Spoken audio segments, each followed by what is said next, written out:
Political movements aren't born of happenstance. However, there's a narcissistic appeal to the saga of the accidental history maker. People want to believe that as they go about their own humdrum lives, the day could come when, out of the blue, they'll spark a revolution. It's bullshit, but the myth of the unplanned uprising has persisted in no small part because the movements themselves often package their origin stories to fit the fanciful narrative. I'm your host, Melanie. And I'm Tiffany. And we are two outdoorsy bookish baldies. And this is Words in the Wild. Welcome back. Welcome back. Welcome back. Welcome back. Enough of that. Welcome back to another episode of Words in the Wild. We are continuing on with our reading of My Government Means to Kill Me. And what are we reading? Or what are we discussing this week, Tiff? So we are kind of, I feel like, on the back half of the book, but we're going to jump into lessons 11 through 14 this week and see how Trey's journey is going.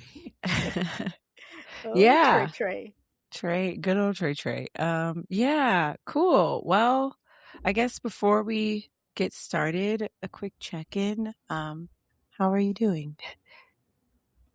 Yeah, I think I said last week I was headed to Cali, and I headed to Cali. And going back. It was great. It was, to go somewhere for 48 hours is mildly crazy, especially when you're flying cross country. I will say, I thought that Oakland would be warmer than what it was. So I was mildly upset. I just feel like if I'm going to go to California in the winter, I need it to be like 75 degrees every day. And it was not. What was it? That part was a little disappointing. What was the temperature? I would say on the best day, somewhere around the 60s. The day I got in, it was, I think, in the 50s. It was cold. In my mind, 50s, anything is cold. I don't care what anybody says. And at night, it got into the 40s, maybe even lower. Wow. So that was kind of trash for me. But it's okay. It's okay. I got to see Sacramento too, because my flight got canceled. So it was my flight back, which was actually a good thing because, it got canceled and then I changed the flight. So it wasn't a good thing because I paid for it. But I got to see Sacramento and it was really, really cute. And there's like this historically Black neighborhood in Sacramento. Don't ask me what it's called. Don't remember. But if you go to our Instagram, I posted the underground. What was it called? Underground bookstore. Yeah. There was this really cute bookstore called Underground Books. The neighborhood is called Oak Park. And they had like a cute little cafe right next door to it where I worked a little bit. I didn't get to go to the bookstore, but most of the books, if not all of the books, are like Black authors. So as many Black-owned bookstores that I can feature will be featured. So definitely follow us on Instagram because. What did you say the bookstore was called? Underground Books. Cool. Yes, so cute. I loved it, and I learned that neighborhood does not have its own public library. Oh. So the bookstore kind of like serves that space that is missing from that community. So it's really sad because I know where I live in New Jersey, pretty much every town has a library. Yeah. Like, I don't know of a town that does not have a library in New Jersey. It's a large system of libraries that all are intertwined, so that was kind of, I guess, Brooklyn just has their big library, but still, I don't know. It was interesting to me. Huh. Yeah. And yeah. And for those who want to know, yes, I climbed. Nice. Where did y'all go to climb? We went to one of the Touchstone gyms. It's called Okay. Great Western Power Company. Huh. There was actually an event that Niggas in Nature host called Coffee and Climb. So we went to that event, Cute. and so it's always nice climbing in Oakland because that's it's just Their walls look the like they're really tall. yes, the walls are dope. The height was great. Mm.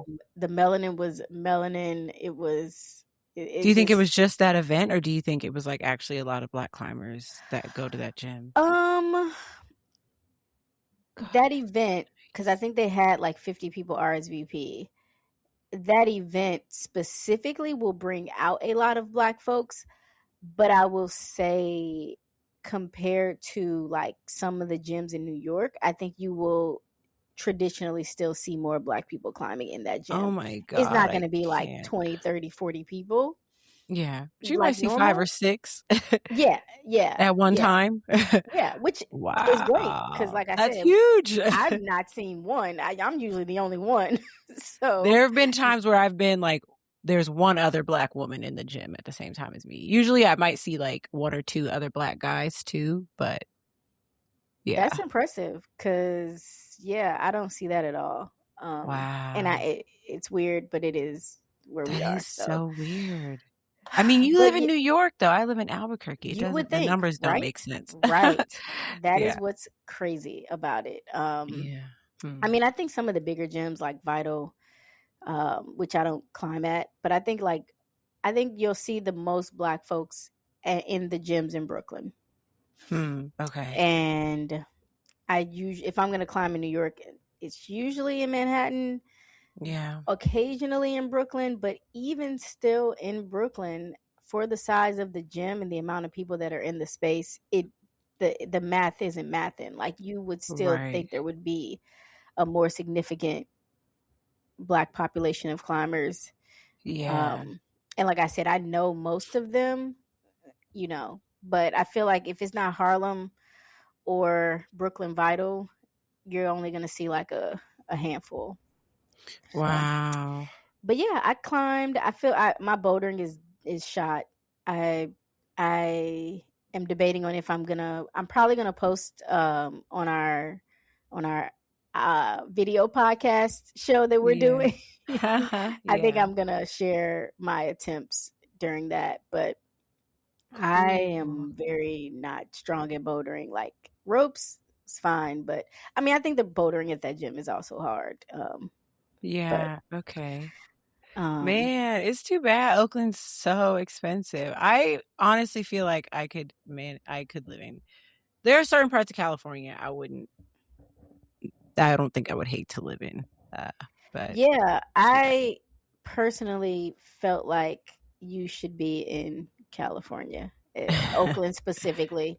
They just had a really Yeah. cute skate culture, so I don't Mhm. know. I think I like it for you, but Yeah. yeah, the money is crazy. Like, It's so dumb expensive. And like, yeah, it's also just like a proper city. Like it's huge. I'm like, I don't know. hmm But I think I like smaller town life, but yeah, who can afford to live here? I don't know. Maybe when I get my money up. Let me find a new job first and we're gonna speak it into we'll talk. existence. We're gonna Yes. get you somewhere in Yes. the world. Somewhere. Otherwise, how are But you? yeah. I'm doing okay. Yeah. I am living and that is what's Singing happening. in this kind of world. When Yeah. no. I've been no, I don't know. I'm doing okay. I feel like you kind of hinted at it, but like I am definitely like just kind of like in this moment of like just trying to figure out some life transitions. Hmm. So like one of those is like wanting to move and trying to figure out where that's going to be. Um and I have some ideas. I don't know. It's so interesting trying to like consider all of the like pros and cons and trade-offs and like things that are like, yeah, I would love to live here for this reason, but not so much for this reason. I don't know. But yeah, so doing that and like figuring that stuff out. Uh what else is happening? Um yeah. That's pretty much it. Working, not too much going on, which is I guess kind of nice. Like wintertime things tend to slow down and I guess I'm trying to like lean into that and let that be. So, yeah, I'm doing okay. I've been skating, which is really fun and I don't know, I think I'm ready to learn some new tricks uh and like yeah, some new footwork. But yeah, I've been doing all right. Cool. All right. Well, Yeah. I talk too much as usual, so I'm happy to jump straight on into the book. Yeah. And yeah, just Okay. a little recap of 11 through 14, which I don't know if I remember this. Huh. Not that it was unmemorable, Yeah. but I know, it was right? something. Yeah, I mean, I guess just to give like a very quick recap. Yeah, so our protagonist Trey is um he is kind of like I don't know, really establishing himself in New York as like a little kind of young activist in training. And so yeah, I think these chapters really just kind of touch on like his experiences and a lot of the lessons that he's learned as in his own journey becoming an activist and from like people that he has relationships with like Angie, Rustin, the folks that he's working with at the Gay Men's Health Crisis and new groups that he's getting involved with.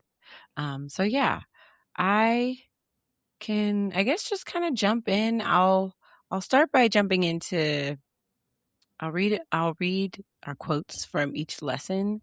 And then yeah, I have like some questions that might spark some discussion. But yeah, we can just go kind of chapter by chapter on our thoughts if there are any, and then yeah. Sounds good.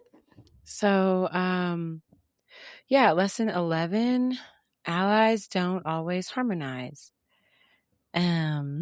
Let's see. So I have a quote from this chapter. Super Bowl Sunday of 1987 was my introduction to the thankless work of recalibrating the shifting alliances of the individuals in my orbit. It is a task to take a hard look at the history, the shortcomings, and the motives of people you respect, maybe even revere, and perhaps even love. Among a host of unflattering conclusions that will be laid bare, the most common one will be that a good person can no longer adapt to the current political movement or the ascendant leaders shaping their scene. It's just one of those things. People lose their touch, people lose their way. And so here, I think he's really just talking about how people who can kind of be for the cause,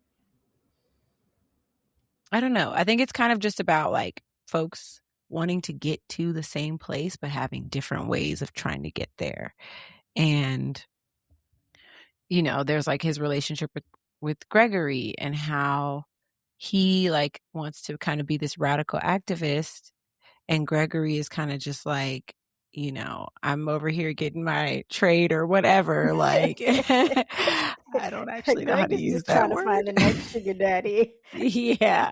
Okay, And I I mean, definitely I understand. guess and I guess in his own way, that's his form of like resistance and like, activism. Like, let me just like get these folks for their money and like a good time. And it's a different approach than what I think Trey is used to, or yeah, the approach that he wants to pursue. But I don't know. It's just interesting. Like you can't take away from anybody's commitment, I guess, to the cause or to whatever because they have a different approach to you. So yeah, there were some other ones that came up. There's like Rustin and James Baldwin and how they had different approaches. Like Rustin was kind of like very open and out and loud and proud about his sexuality and really chose to like fight for Black liberation, and I think was a gay activist. Also just in the fact that like he, was so out and proud about being gay. And then James Baldwin, on the other hand, was like, I don't know. It's just interesting. Like, yeah, there were like all these dichotomies of like, James Baldwin's approach to like, his commitment to like Black liberation, but like being a bit more quiet when it came to topics of gay liberation, even though he was like very open and out and probably one of the most well-known gay Black men of a certain generation. And there's like Angie, Larry, and Rustin. Larry, who like has this more radicalized approach, and Angie, who's like, and like is trying to get the government involved, and Angie, who's like, we just kind of have to like self-organize and not include the government. And Rustin doesn't seem to like either of them. And so I don't know. Yeah, I don't know. Just I think for different me, approaches. if I'm gonna roll back a little bit, Yeah. what I'm starting to see is sort of this shift in Trey. When he moved to New York, he didn't really have an identity, and he was kind of just like Greg was this first friend, this person that he idolized and fell in love with. We we know that Yeah. is truthfully the undertone of their relationship. But I think now that Trey is starting to find his own identity and place, there's this natural shift in the friendship. And I've had friendships like this where, you had this thing that kind of brought you together, and then you start to get other interests, a la climbing. And you are no longer connected because this thing that has become bigger, and politics is Trey's climbing obsession. Like this is his thing now, and it Yeah. prioritizes whatever the nature of their relationship used to be. If we were to even pretend to dig deeper, I'm sure like if they were going out to clubs together, that would have started to slowly taper off. So Trey is sort of shifting into this new activist identity, and it really doesn't involve Greg. But like a lot of people in that role, they're gonna want to try to still pull you into it. We always want to get everybody into climbing, even though you're like, I don't want to climb, but it's like, Yeah. no, but you gotta understand, we gotta fight the power. And Right. so, he's trying to bring Greg in, and not understanding that that's just not who Greg is and never was. And just because that resonates for you doesn't mean it needs to resonate for everyone else. Right. So I thought this chapter was that sort of nice peeling back of how you see this friendship starting to change. And as we get into other chapters, you'll see that continuation of this separation. I'd be surprised if they're even friends by the end of this book. Ooh. To be Wow. honest, I don't Going know. from they're gonna be together forever, fall in love, to like, I don't even know if they gonna like be talking I to know, each other. right? I wanted them to be booed up, but I don't know. I think even though Greg's a few years older than Trey, he's so Yeah. immature. I just don't know. I don't see him getting there. And Yeah. to be honest, like if anything, I almost see Greg potentially contracting HIV, and Oh my God, no. possibly that being how they reconnect in some ways. So this is Yeah. the writer in me who's always trying to like write the book. But Whoa. anyway, but yeah, you kind of made a good point though about the whole Rustin Angie Larry of it all. Yeah. But it is interesting, especially when he was getting all heated about Baldwin and how dare Yeah. Baldwin not stand up for the cause. And I I never thought about it, but it does kind of become, you have to pick your battles, and you can't be this multifaceted activist. Like they Hmm. had basically Yeah. what the book indicates is that Baldwin essentially chose the civil rights movement over the gay rights movement, or at least chose to prioritize his activism in that way. Right. And even though there's obviously some intersection in that time, it was like those couldn't be connected. Yeah. And I kind of like wonder even today, like it feels like there's so many fights to fight. People just pick a fight and stay in that, Mhm. in that lane. Or, I mean, yeah, of course you have the people who are in all the lanes, but it is interesting how some people are gonna attach themselves.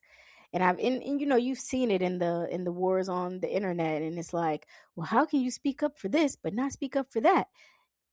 And they are connected, but people still resonate with what they resonate with and feel that this is the thing that they need. I need to fight more for my blackness than my queerness, or I need to fight for um immigration rights, or whatever the case is. It's almost just like, I don't know, it's just Yeah. interesting. So Yeah. Yeah, no, I agree. Yeah. Yeah. I don't know. I mean, I don't think anyone can deny that, like, James Baldwin, like, was totally proud about to be, like, gay. Um, but yeah, I think at that time especially, like, there wasn't as much openness now, and, like, I think especially as a Black person who found yourself at the intersection of two, like, marginalized identities, that yeah, there was a chance that, like, either side wasn't gonna accept you, and so you kinda had to, like, really show loyalty, I feel like, in a certain way. But now we have the word intersectionality. I don't even think they really, like, had that concept back then, or, like, really had the language for it in the ways that we do now, so yeah, I don't know. Yeah, I think those are all good points. Um, well, shall we move on? yeah, let's move Chapter on. 12. And just to note, Yeah. because I'm not exactly sure, but I think this is also kind of around the time where Trey, like, officially slash unofficially joins Kramer's army, if we want to call it that. Yeah. Yeah. So, okay. Yeah. So that happens in lesson 12, where they have Larry is another activist who I think at one point worked with Angie and decided to start his own collective called Act Up. I don't actually remember. I think that was an acronym, but I don't remember what it stood for. Yeah, it's an Um, acronym. All right. It's a long ass acronym, but it means yeah. something. Okay. Do you know what it is, or? Did I write it down? I don't think I did. No. Okay. Okay. Well, it's a long acronym. There's 5 words at least. um, but yeah, so they kind of like have this, like, their approach is more of this, like, nonviolent resistance kind of approach. So, like, thinking of, like, sitting at lunch counters and getting, like, milk thrown in your face and the hoses and the dogs, and, like, trying to not react to that, and, like, trying to reveal the brutality of your oppressors through, like, nonviolent resistance, which is, like, I think incredibly powerful, and, like, also, oh my god, I could never. Yeah. I could never. I am way too reactive for that shit. But, Yeah. maybe I need some training in that, because wow, the way I would wild out so fast. But anyways. And I mean, I think some people did. I mean, I remember seeing Yeah. videos in the 60s of some people, like, fighting back in Yeah. the streets, Yeah. during protest, not Yeah. necessarily sit-ins, or boycotts, but there Right. were people who were swinging. But eh, Yeah. when you No, got yeah. like 20 cops on you, I mean, Right. I'm it's so incredibly, yeah, I think it is a really powerful movement. And I would like to learn, I don't know, like, all of this is just making me think about things that I want to learn so much more about. Like, I want to learn so much more about Black history. Our education system in America has truly failed us. It's messed up. But anyways, so their approach is kind of like this nonviolent resistance. and they have this civil rights, like famed civil rights activist, Dorothy Cotton, who I don't know a ton about, but that is a real person. Oh. Yeah, there was a footnote about her. And she is an American civil rights activist. And she was kind of just like, yeah, she was a leader in the civil rights during the 60s, and I think was an organizer of this organization called the Southern Christian Leadership Conference, which, again, another organization that I don't feel like I know nearly enough about, but I think that she like helped train folks in real life, helped train folks in strategies of nonviolent resistance. Yeah, there was a story in there. I don't know if this is true, but there was a story in the book about how she had once told Dr. King was like, "Oh, I need some coffee." And she told Dr. King like, "Well, get it yourself." Dr. King being the Martin Luther King, Martin Luther the King Jr. That King. You ain't got hands and feet. Right. She was like, "Get it yourself." And he was like, he was like, I hope that really happened, because that's I know, right? I know this book like toes a line between right fiction and nonfiction, but that would be dope. Yeah. So, but yeah, so he went and got the coffee No disrespect himself. to the doctor. We love you, No doctor. disrespect. But, yeah, but you know, you can get your own coffee. But anyways, he like went and got the coffee, and it was all, everyone was like, ha ha. The coffee was terrible, but everyone was like, ha ha ha. And it like lightened the mood. And I don't know if that actually really happened, but I imagine yeah, it seems like, I imagine we're going to say it did. Yeah. I'm going to imagine it did not, but in our fantastical minds, it did. Right. Yeah. But apparently they were like very close and like really tight as organizers. So yeah, little Black history for you all on today. But anyways, so yeah, I'll read a quote from that chapter, and it says, Dorothy got up and circled me and my 4 battle buddies as she talked. My daddy, bless his broken soul, had a hair trigger temper. He would beat me and my 3 sisters for stepping on a squeaky floorboard. Many were the days that he whipped me with a switch until his arms got tired. The reason so many Black folks of my era could march against fire hoses and biting dogs, the reason we could sit in while white men and women spat on us, pulled at our hair, clawed at our skin, is because we dealt with worse in our daily lives. Bring back the switches. These oh my kids God. today. Tiffany, no! These kids today, gonna be... Yo, I witnessed so many times my cousins having to go get a piece of a tree or a belt or whatever. Like, I don't know. My dad's from Texas. I feel like that's some... So. I was about to say, like, I don't know. I'm not a parent. I don't have that joking. experience. I don't think kids, folks. And if I ever had them, I probably wouldn't have. I'm sure I wouldn't. I didn't get whooping, so. You didn't? Mm-mm. Oh my God. I didn't. No. How you saying bring back switches and you never took a switch? Like, oh my God. Because I'm just tired of these kids on the internet, like, bullying people. Like, yeah, the way these kids are acting, like, okay, I've had bullies in real life, and you had to be a bad one or be going through some crazy stuff to be a bully. Now people just bully to bully. Like, they're not even, I don't know. I blame social media. Yeah, I don't like the whole I can hide behind a screen. Like, bully me to my face. Let's go. Right. Like, the way bullying was so much more controlled pre-social media, it wasn't great. But I don't know. I'm just saying whoop the bad kids. That's all. I'm not saying. No, I know. These kids are annoying. Yeah. But anyway, yeah. No, I agree. Yeah. I don't know how to deal with the bad kids. I don't know. I mean, I think better parenting in general, but I don't think that better parenting necessarily means punishment. Ooh, there's a lot we could unpack there, actually. Yeah. And I feel bad because we're getting so far away from Dorothy's exercise, but Well, what was interesting about this actually to me is it did kind of bring up this topic of like generational trauma and like the ways that we pass that on. Like I did get whoopings. Like I distinctly remember one time I was like, I must have been like 6 or something like that. And like we were at this restaurant called Shoney's. I don't know if y'all remember Shoney's. Oh, I It remember was Shoney's. Yes. I'll never forget.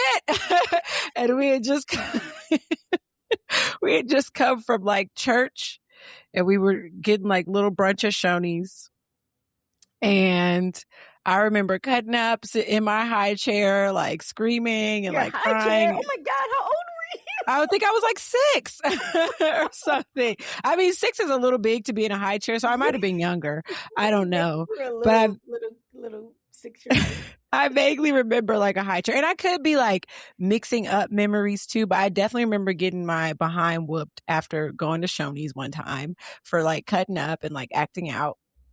And I feel like I remember in that moment, my dad asking me to go outside to our tree and get a switch. That's some Southern ass shit. Like that is some like, I don't think people in the Northeast got punished like that. Like I think that kids in the North and like other parts of the country got, spankings and stuff like that. But like, it's some Southern stuff to like be like, go get a switch and you get your own switch. Like your parents don't get it. And they'd be like, nope, this one's too thin. Get another one. Like it was just like, that was a thing. And most of the time the weapon of choice was a belt.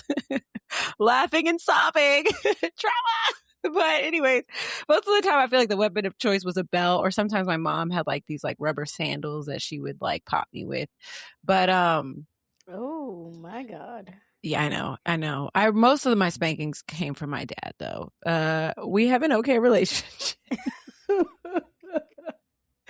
I don't think our relationship is not perfect because of the spankings though. I think there's other stuff which I won't get into right now, but yeah, I think what this brought up for me was just like, I don't know, like there's so much here. There's actually a lot that I think about when I think about this, even just down to like, having been in an interracial relationship with like a white person and thinking about like the ways that we handle conflict and like how I feel like some of the ways that I handle conflict are like rooted in like the ways that my parents punished me and things like that when I was a kid. But yeah, or like the differences, like the discrepancies in how we handle conflict. I mean, I think you're making a really good point too. When we're looking at this exercise, and again, for people who maybe not be reading the book, but essentially Trey and they, in groups of 4 to 5 people or whatever, would have to go into a room and be physically and verbally abused and take it without reacting. Yeah. And so this was an exercise to get people to be able to do that.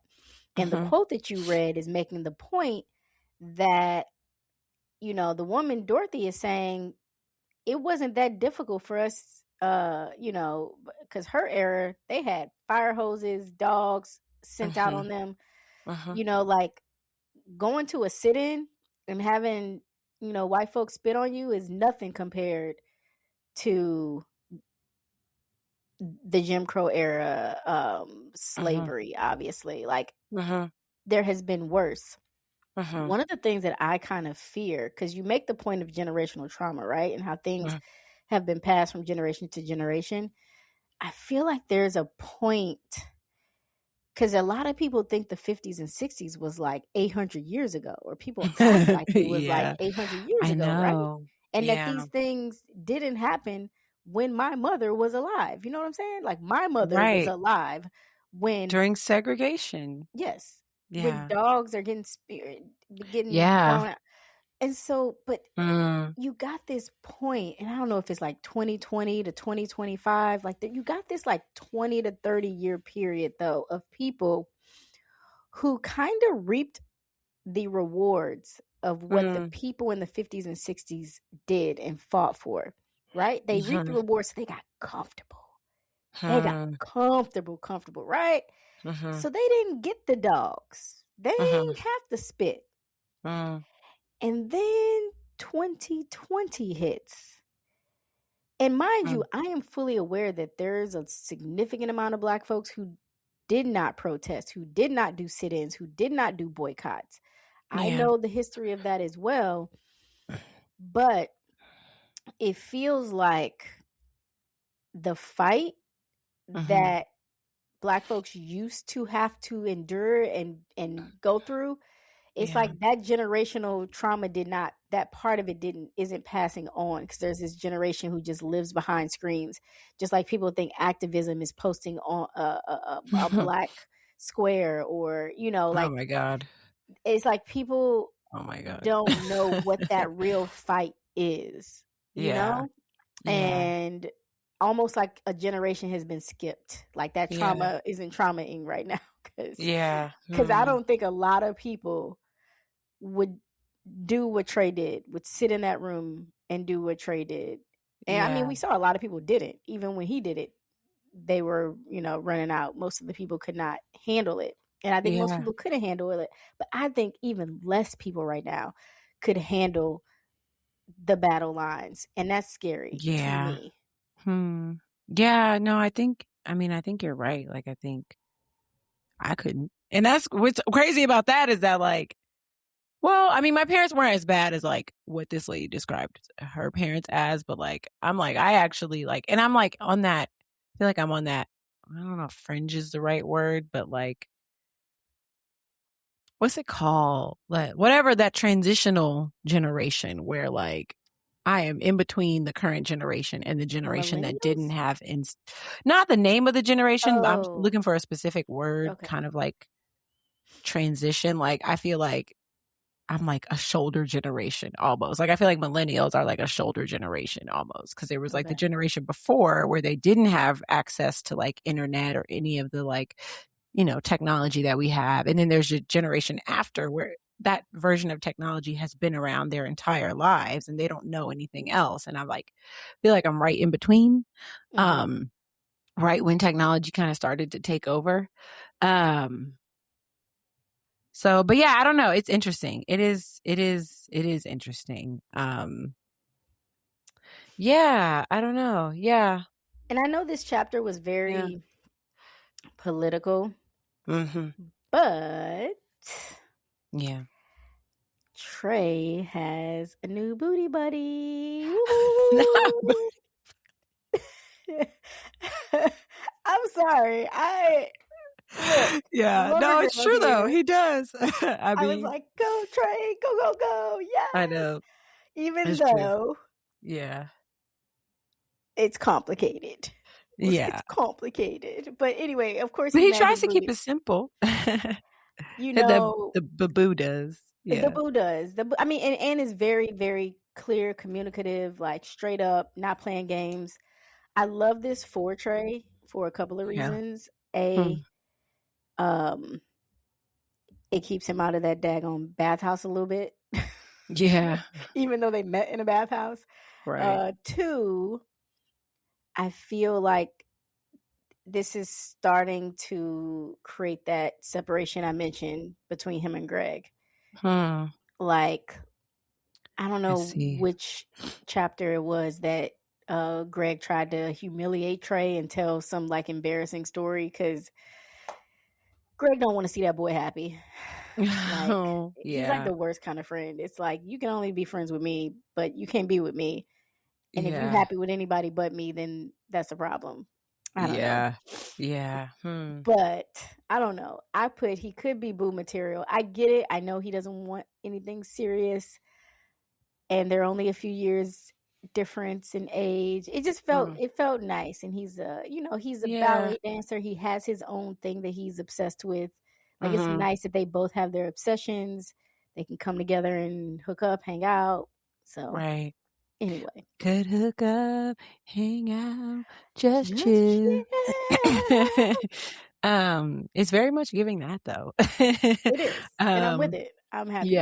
Yeah. I think that that's good. I think that in retrospect, and as I get older, as I get up in my years, I am really appreciating more of a slow burn, like a love that burns and builds slowly, as Yeah. opposed to a forest fire that Yeah. just takes over overnight.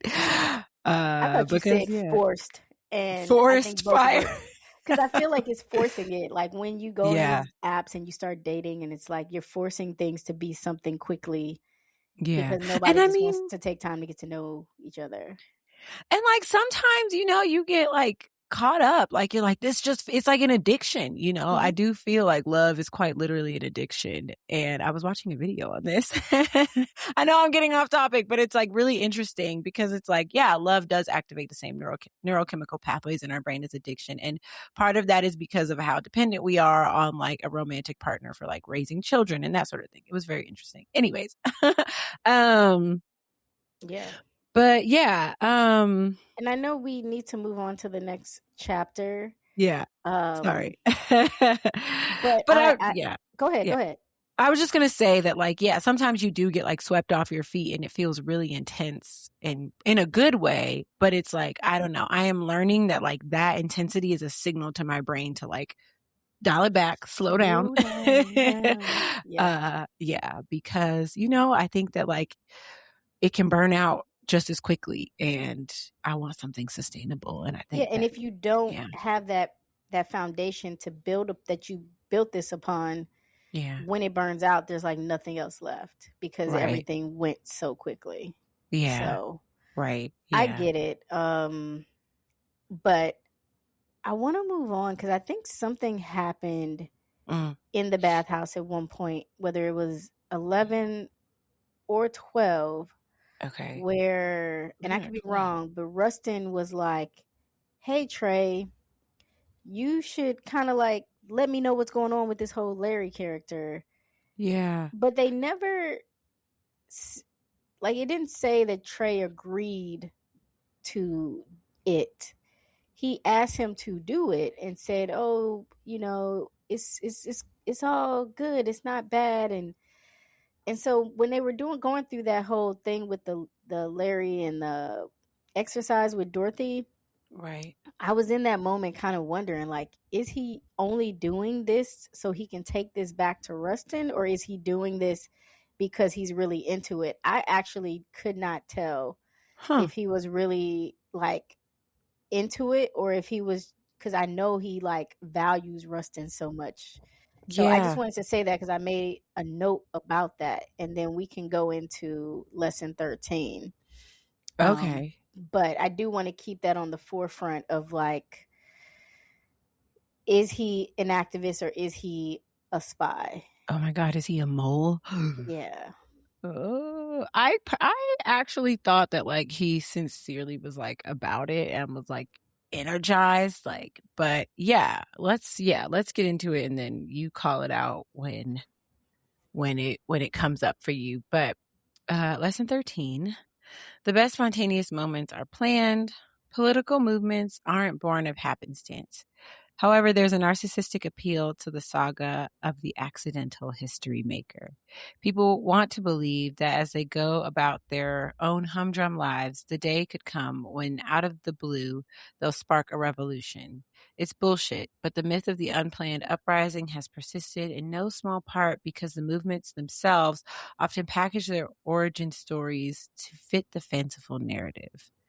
And so he's talking about how the organization of ACT UP, like it seemed like it was just like happenstance, but it was really staged because they had Larry like take the spot of this guest speaker and she Mm-hmm. gave up her spot to Larry so that he could like stage this like uprising. And yeah, they ended up kind of like staging it, but there were people in the audience who had already gone through the training. And so yeah, that's kind of how ACT UP had already been organized, but they kind of like did this thing as a front to like Yeah. make it more appealing to like groups that they wanted to get support from. And yeah, I mean, it came up. I mean, I think, I'm sure that there are these quote unquote accidental movements, but like another example that he shared was of the Rosa Parks situation, and everybody Yeah. thinks that that was like unplanned and Rosa Parks was just really tired that day, but she kind of like had an awareness of what was going on at the time. The civil rights movement sort of needed to make a statement, and she happened to be in a position to like do that and like be Yeah. that person. And the initial attempt kind of got squashed. The Claudette Colvin girl Yes. who ended up getting pregnant or something. Yeah. Yep. So True yeah, it was story. all with intention. This chapter was interesting, but I kind of didn't take much notes about it. Okay. Yeah. Honestly, other than the Rosa Parks thing. Yeah. But Totally. yeah, they just go through this whole, just kind of break down how, really just how ACT UP was ultimately formed. Mm-hmm. Mm-hmm. And that's all I Yeah. got for Okay. lesson 13. I'm Yeah. just gonna be Yeah. real. I had Yeah. not much. We can Lesson totally 14 move was much on. more interesting to me. Yeah. Let's move on then. Um, Lesson 14. No sense crying over blood money. More was required, more than crying over the nepotism, cronyism, and other bogus reasons that determine who benefits and who doesn't. More than resigning in a snit.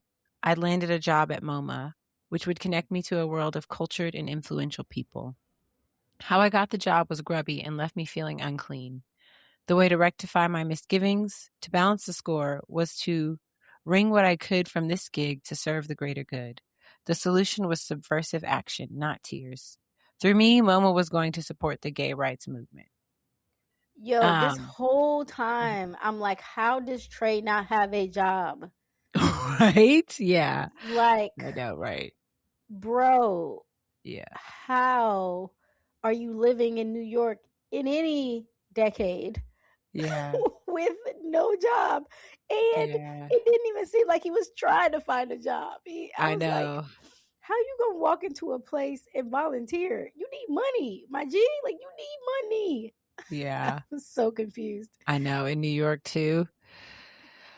New York in every decade was expensive. Is expensive. It's not ever just been affordable. Like, it's not an affordable place to live. And so I was just so excited that this man got a job and also doing something he is good at and loves. Yeah.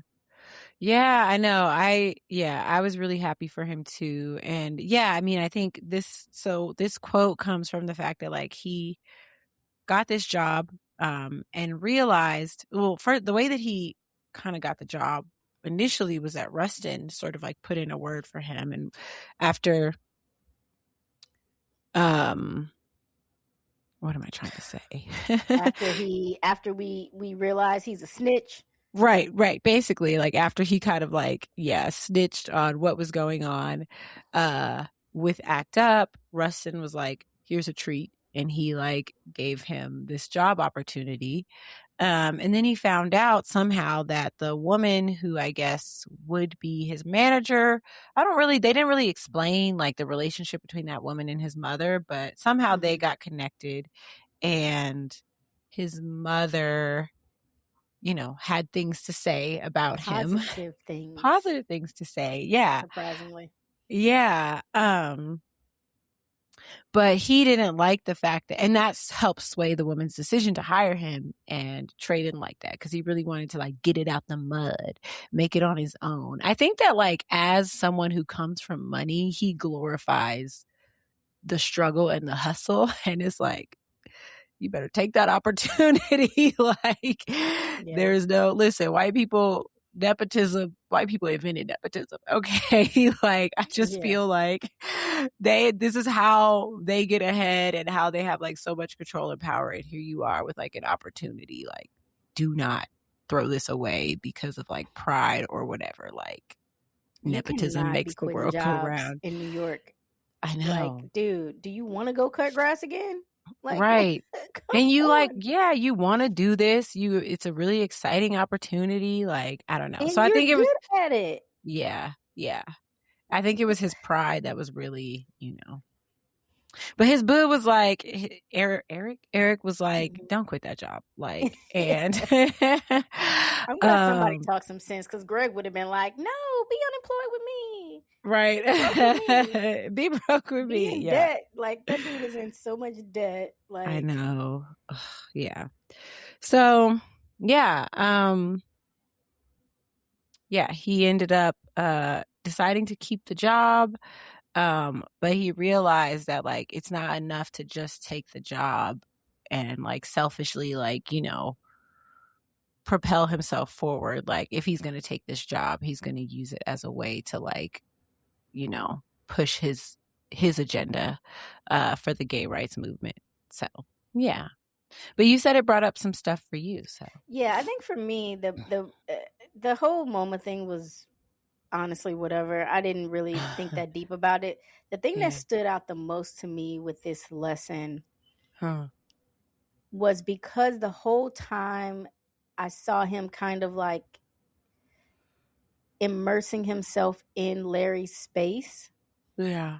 I couldn't like yes, it did seem like he was intrigued and he was interested, but I felt like because of his relationships with Angie, because of his relationship with Rustin, I wasn't sure that he was really all in on it. Like it seemed like he values and respects Angie, and Angie was opposed to the Larry thing. Rustin too is opposed to Angie, but and also the Larry thing. So it was weird to me that he would get mesmerized and into it. And so I couldn't tell if he was just trying to like test the waters, or if he was really all in.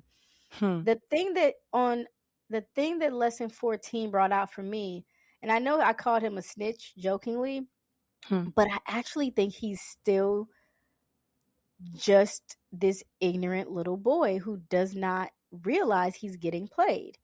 Like I honestly would have rather he just been like, yeah, I'm gonna spy on them for you, Rusty, because you my boy, versus him being like, no, nothing bad's gonna happen. Let me just tell us what's going on. And he tells him what's going on.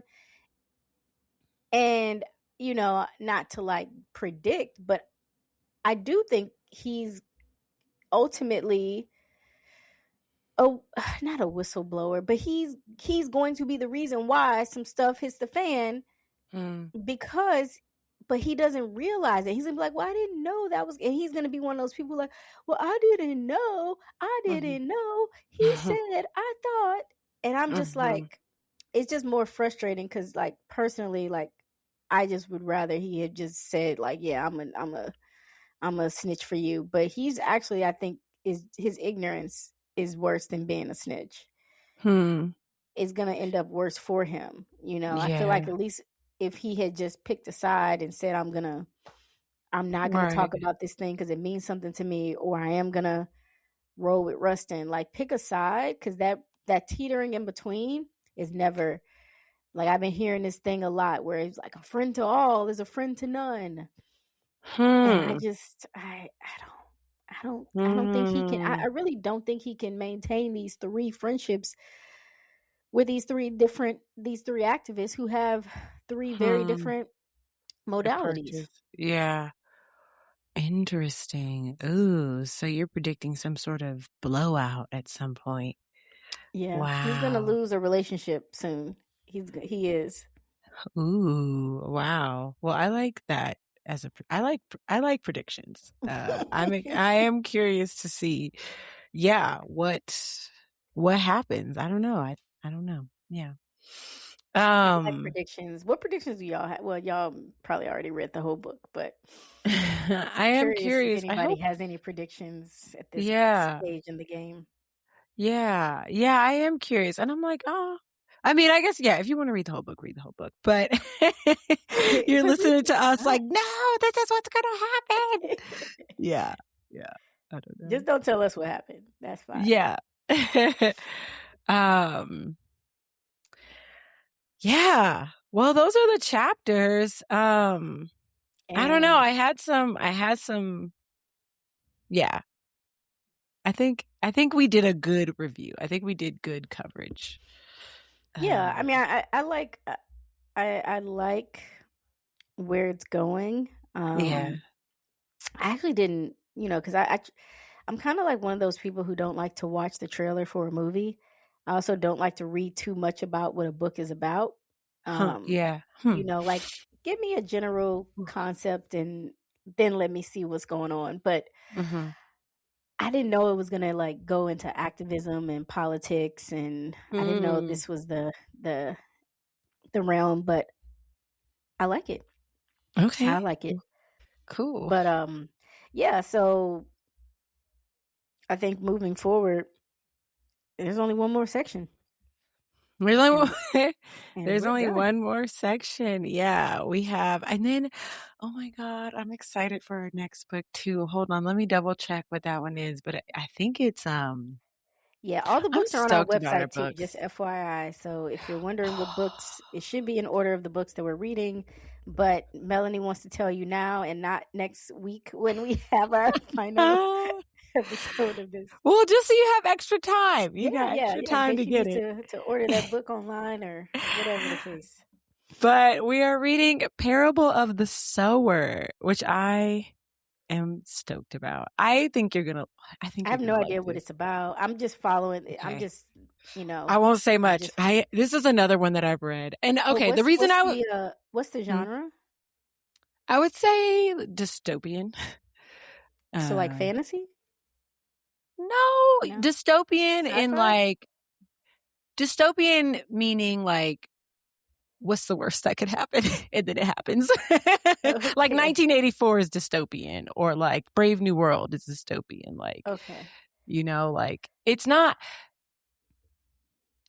I'll just say it's dystopian. Like Okay. it's like That's fine. yeah, That's the fine. I'll opposite of work with it. utopia. Yeah. But Okay. but it's good. It's by Octavia Butler, iconic author, iconic Yes. writer. And yeah, it's a two-part. There are two books, Parable of the Sower, Parable of the Talents. I read these like both of them years ago. This time we're only going to read Parable of the Sower, but if you like it, maybe we do Parable of the Talents next season or something like that. But anyways, I'm stoked about that one. So All yeah, right. I think it's salient and I think you'll enjoy it. All right. Well, y'all get your book ready. Finish out the last chapters on My Government Means to Kill Me and get ready Mhm. for the next book. Yeah. I do want to close out with some words of the week. Yes. And this one's a little bit somewhat different than the Mhm. previous ones, but I just like to hear from people that I like. And this week's word of the week comes from Janelle James of Mhm. Abbott Elementary fame.